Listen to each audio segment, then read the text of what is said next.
Amanya gange nze Judy Kakooza mumanyi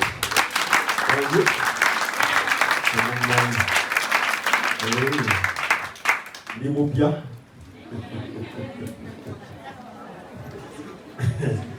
amanya nze Judy Kakooza lwekisa kya Katonda nze nkulembera obuweereza bwa UAE Christian Fellowship.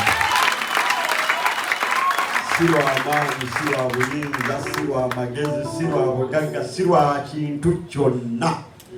Yalonda kisirusiru n'akiyimiriza mu maaso go. Yalonda munafu n'amuyimiriza mu maaso go. Muye yeegulumize. Era nzikiriza nti ebiro birituuka ekitiibwa kya Katonda kirigabisibwa mu bulamu bwange. Ndi mu nfumbo n'omukyalo omu.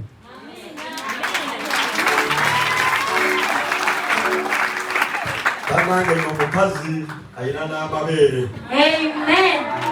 Agenda kuzina obufumbo bwakyuka. Owange mukazi ayina amabeere n'okuzaalazaala.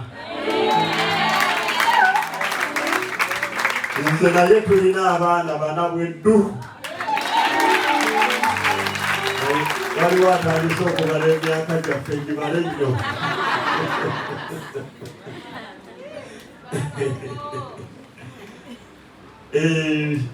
Omukyala wange yo Prosi Kakooza.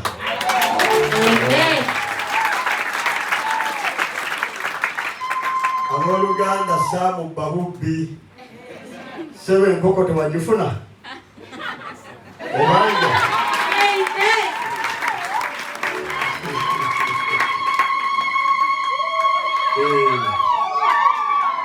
si kirungi nnyo ne mukoddomi wange yamumpeera ddala nga wali awo akakase risiiti ngirina.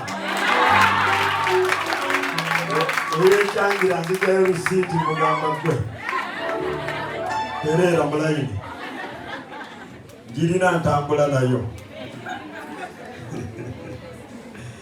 Tugulumiza Katonda ku lw'obuweereza buno. Mukama atuwadde ekisa, atukoze obulungi, naye nga byonna abikoze kubanga akozesezza gwe. Abooluganda tetwandibadde nga tubuulira bisenge bino byokka omutali bantu, naye kyewuunyisa nnyo nabo obungi bw'abantu bwe tuli. Ate nzikiriza nga tumaze okuva mu kifo kino ne tugenda ewagazi, tugenda kufuna ekibiina ekinene. Mugenda kulaba mutundwe ye Uganda ng'eri wano. Kino kibagamba mugenda kukirabako n'amaaso gammwe. Katonda waffe ayogedde n'okukola talikola. Babbiddeko ku byayogera. Tugenda kulaba ekyewuunyisa mu Buwarabu wano.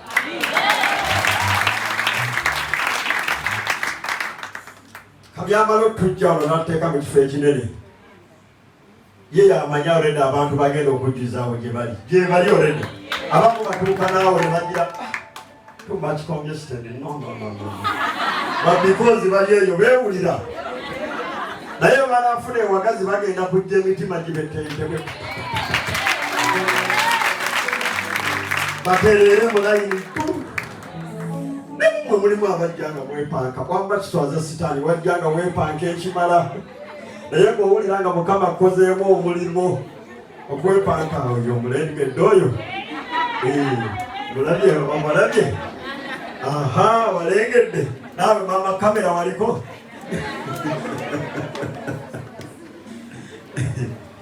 Muffe mulimu abajjanga bakola ki? Nga beepanka nga babikozi nnyo.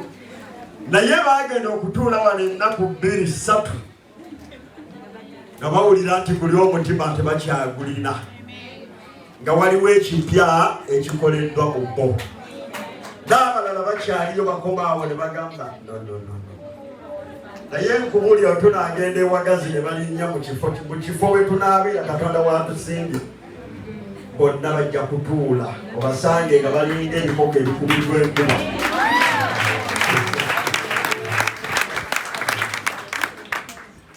Kyemmanyiiko kimu nti amafuta mu nnyumba eno mwegali. Ekyo nkimanyidde ddala nnyo. So tewali ajja kuteekanga mu kigere kye n'addayo ng'ali ngalonsa obanga mukalo. Katonda ataddeko ekisa siweereza nze kampeereza n'abasajja n'abakazi. Era mbadde mbasaba mbanjulire ku kakiiko kaffe akaddukanya obuweereza buno. Kankozesa omukisa guno nkabanjulire kubanga twakozeemu n'enkyukakyuka recently. Oba oliawo nga b'omanyi be bakadde nga waliwo abapya olwaleero. Obuweereza bwa UN Christian Fellowship Ministry bulina ekkanisa mu Dubai, bulina ekyoto mu Abu Dhabi, era bannakyoto ba Abu Dhabi tuli nabo olwaleero. Mumpubireko engalo bannakyoto. Haleluya. Balabe basanyukireko. Haleluya. Amina. Bajjidde ddala mu bungi nnyo okuŋŋaana naffe. Mukama atukoze obulungi. Obuweereza buno nno tebukoma wala wokka. Ne Uganda tulina ekyoto. Banna Bethel Altar Uganda mumpubireko emikono. Bethel Altar mwebali? Walabe banna Bethel. Baba betali wa Bethel?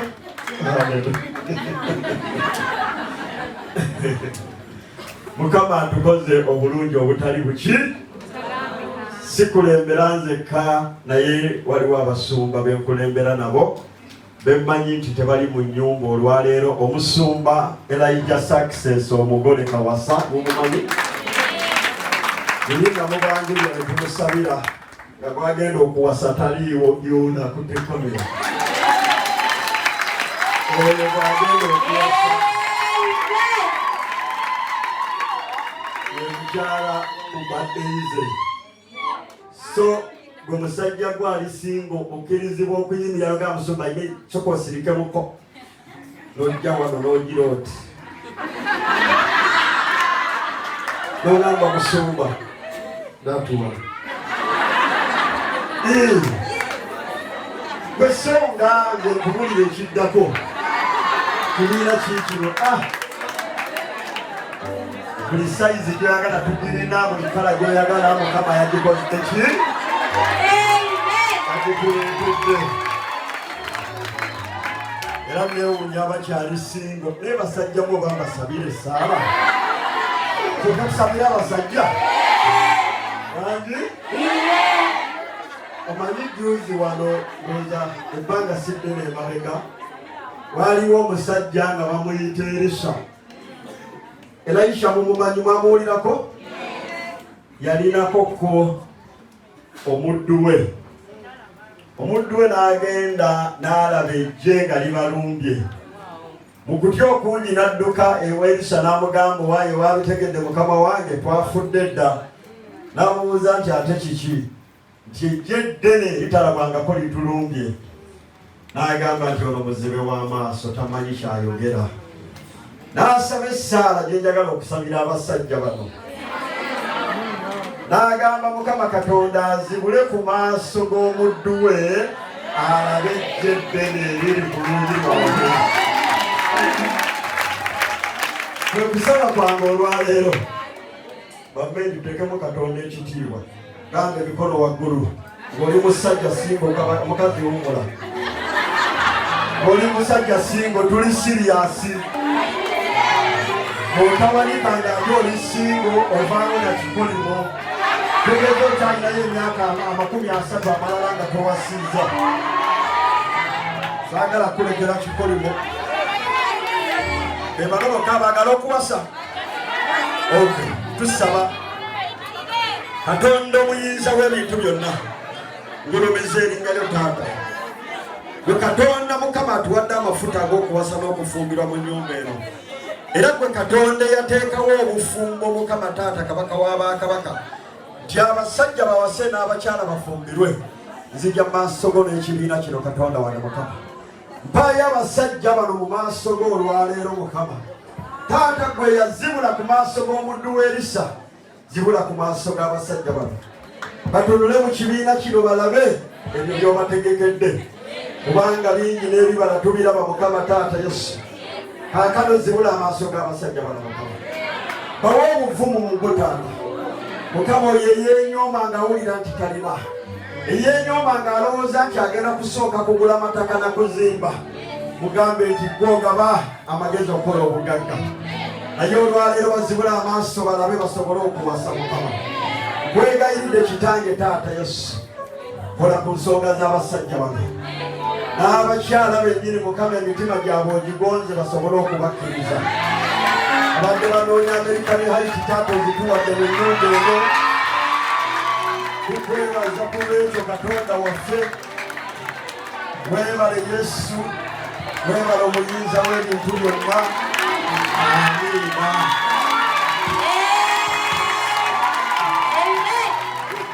Njagala embaga wano. Njagala ki? Njagala embaga. Tugenda kusaba essaala endala ku Lwokusatu. Ku Lwokusatu tulinayo midweek service yaffe. It is a singles seminar. Singles seminar tosaanidde kusuba. Katonda yayogedde dda. Katonda yakoze ki? Yabo. Leero lwakumeka. Waki? Sande. Tuddamu kulya mmere mpaka ku Lwokuna. Waki? Tuddamu kulya mmere mpaka ku Lwokuna. Mukama yakusumuliddeko amafuta g'ogenda okusabira ekibiina kino.